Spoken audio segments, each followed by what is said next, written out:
What's up, everybody, and welcome back to the channel. Thanks so much for tuning in to today's video. I'm really excited to have some content back on the channel for this holiday season. I recently went to New York City with my wife to celebrate her birthday, and she was gracious enough to allow me to go to some churches, get some content to put on the channel. So I'm really excited about that. And it was a really fun time. Like we got to go right before Thanksgiving, so seeing some of the Christmas decorations and all that stuff up with the holiday vibe and everything was really fun. First time I was there, kind of around that time, which is cool. I'm also thrilled about today's video because this is going to be the first Greek Orthodox church that we're going to cover. I think it will be the first of many. I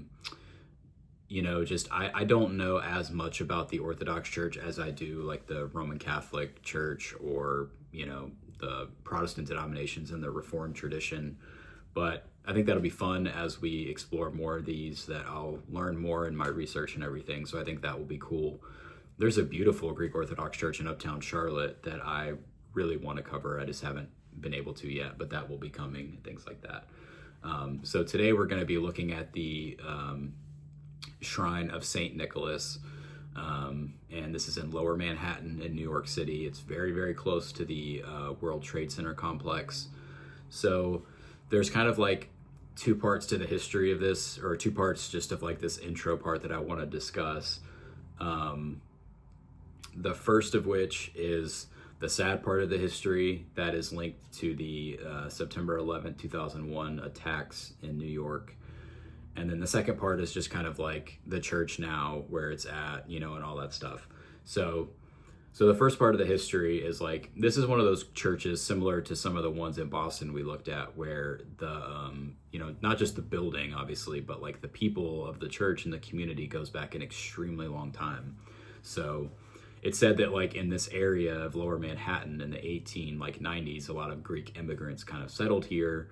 And so this church was originally established in 1916, and the original church building is like less than 50 yards from where the current church stands right now, which I think is very, very cool. And the original church, like, very basic in its look and its architecture. I think it was like a row house was the original use, and they established a church here, and the community kind of developed, which I think is awesome. That church was there from 1916 onward until 2001. Oversaw all the, again, the change of Lower Manhattan, all of just the commercial boom and everything that happened as the original Trade Center complex was built up around it. Like, you can just imagine for that church community, if you were a parishioner there or a family member was or something, just like all the change that you would oversee throughout that time, I think is pretty amazing to think about. Again, sadly, so much of this church's history is linked to those attacks. So, when the events of 9/11 unfolded, and, as we'll talk about more in this video, but the church itself, like the original church, was like a stone's throw from the South Tower. There's pictures where it's just like, it's kind of crazy actually when you see the original church and then you have the South Tower and the North Tower, but they both just loom over, the height disparity is just like almost insane to think about. But again, basically just right across the street, you got the church and the South Tower. So when just the horrificness of all of, those attacks unfolded, and as the South Tower collapsed, all the debris and everything falling, it completely destroyed the original church structure, which is obviously sad for so many different reasons. But thankfully no one was in the church when it was destroyed, but from a structural perspective, a physical perspective, and obviously like all the history that went with that original building, died that day, which is really, really sad. So obviously that kicked off this like rebuilding process of, obviously this church community has been here for so long, and they want to rebuild. They want a new space that then is kind of the new starting point, going forward, that this community can use. There's some kind of drama between like, how the fundraising happened, and it's a little bit complicated because like there's like a private owner of the Trade Center complex land, and then it was like leased to the Port Authority, and kind of some back and forth on like how the church was able to like be a part of that and having to get the local government involved. Some of that stuff is like out of the scope of what I'm interested in on this channel specifically. And again, it's like some of that negativity, I don't think, when you're talking about a church that had to rebuild and kind of embody that, you know, that resiliency to move forward for this community, I think like that's what's worth highlighting on this channel. So, but the stuff like that story and all that, like it's out there if you're interested and you want to research it a little bit more. I do think it's interesting, just kind of out of the scope. Just kind of out of the scope of this channel. But eventually, you know, the church was able to raise a lot of money, and the church was rebuilt, and I think it was finished construction in 2021, and then it was officially consecrated, dedicated on July 4th of 22. So if you think about, that's 20 years, you know, from when the church was destroyed until when the church was redone, opened up and everything. Like that's a significant amount of time if you were a parishioner at this church or a family member or something. Like that's a long time for you to be impacted by that. So I just think that, you know, thinking about that offers some perspective there. So obviously it's a very long and very impressive history, but obviously it's linked to a very sad moment. But again, the church was ultimately able to be rebuilt and everything like that, which I think is awesome. That's kind of the first part. And I know I'm rambling a little bit, so I'm trying to get through this, you know, but, so that's the first part. The second part of this is, again, talking about just like the Greek Orthodox nature of this church. So I'm learning more about it in my research. So like this is the shrine to Saint Nicholas, and a question is like, well, what does it mean to be a national shrine? So similar to like a Catholic basilica is designated specifically by the Pope as a basilica. Most of them, we talked about it elsewhere, and we will more in the future. Most are minor basilicas, but what that means is the Pope is assigning a church that status because of whatever it is. If it's a cultural significance, historical significance, it's linked to a particular person or something like that. Now in the Catholic Church, that actually changes like some titles and kind of how some things are actually like viewed for that church. In the Greek Orthodox tradition, when something is designated as a national shrine, it is like specifically purely for that church's significance. It has nothing to do with titles. It has nothing to do with like how the church functions. It's literally just designated as that because they want people to know when they visit, or potential parishioners of the church or whatever, that it is linked to, or whether it's an event like this church, or whether it's just like significant history, or whatever it is, like that's kind of what designates that as a national shrine. And so that's what that means. And so it's different from a Catholic basilica in its designation, but it's like, I think it's similar enough to where we can kind of think about them in that way, like on the same level, as it basically just, it elevates, you know, kind of like the church based on, you know, its history, which I think is cool. The patron saint of the church is Saint Nicholas of Asia Minor. So that's modern day Turkey. He's like I think a 4th century bishop in the church going way back. And he's depicted quite a bit in the church as well. Okay, I think I'm going to stop there with it. And then, because I know I've been rambling a lot, so apologies for that. But I think I'm going to stop here. We'll look at some of the footage of the church, and then I'll kind of talk about some of like the rebuilt space and the church and everything as it stands now and all that good stuff. So stay tuned.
right, so after looking at some of the footage of the church there, to talk about just the newly rebuilt space, I think it's incredibly impressive in just like the work that the designers, the architects, the engineers, and everything that went into it to pulling off kind of this new space and what everything was going to entail.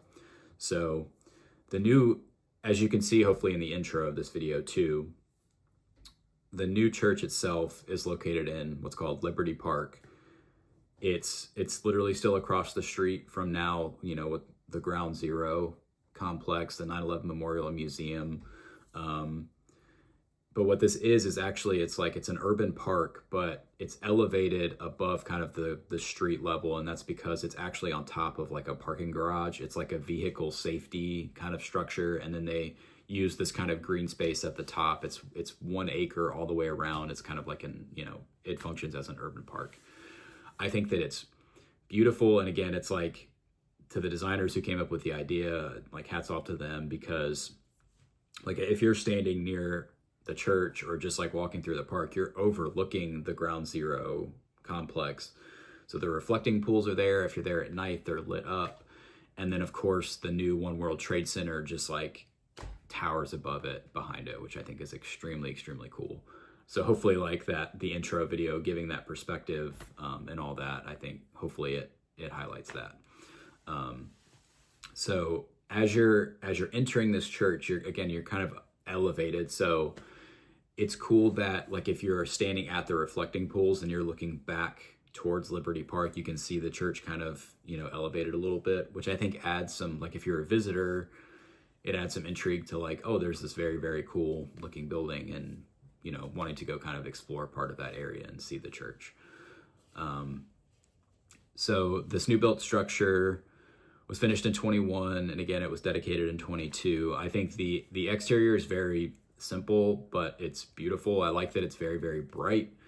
The whole thing around it is white, and then it's backlit at night, which is very cool. And then from the front, it's got these like almost like gold tinted like lights that come through from the front of it.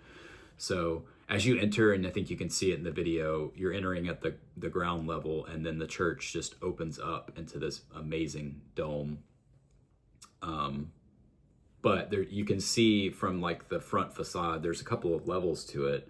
I think that's like, there's like a community room there, and there's other stuff for parishioners. But like if you're visiting the church or like for typical service and you go in, I mean, the space itself is actually really small, but the dome is, I mean, that's what it's there to highlight from, from this church. And I think it's awesome. So you walk in the front door, and it's literally like, there's 10 feet basically of like an entry space, and then you're just in the dome, and there it is. So I love the bright blue kind of colors of it. I like how everything is so well lit. And the main thing to highlight here as well is just all the icons, like, and all the artwork all the way across and through it. It's one of those where actually it's like, and that's why I really recommend visiting it. Like if you're in New York City and you wanted to see like the 9/11 museum and go see Ground Zero and all that stuff, like I would really recommend popping over to this church, A, because it's so close, but B, like the artwork of the icons is just so impressive. And I think it's one of those things that like you could go back to it several times, and it's just like, take your time taking in everything and all of that. But a couple of ones to highlight. Obviously, Jesus at the very, very center of the dome. I think I love how that looks. And there's like the rib, they call them like the ribs around, like, and then as you complete the circle, it just kind of gives that cool effect. And then those are early prophets of the church that surround Jesus on that, which I think is so cool. And then straight back kind of above the altar is Mary. I think she's kind of extending her arms. And then that's actually the New York skyline below it, which is awesome. Again, this is one of those where pictures maybe actually do it easier than video, but like if you can zoom in, I think it's worth doing that just to kind of see all the detail, and seeing it in person is pretty amazing actually. And there's a lot of other things depicted, like the ascension of Jesus is depicted at Pentecost.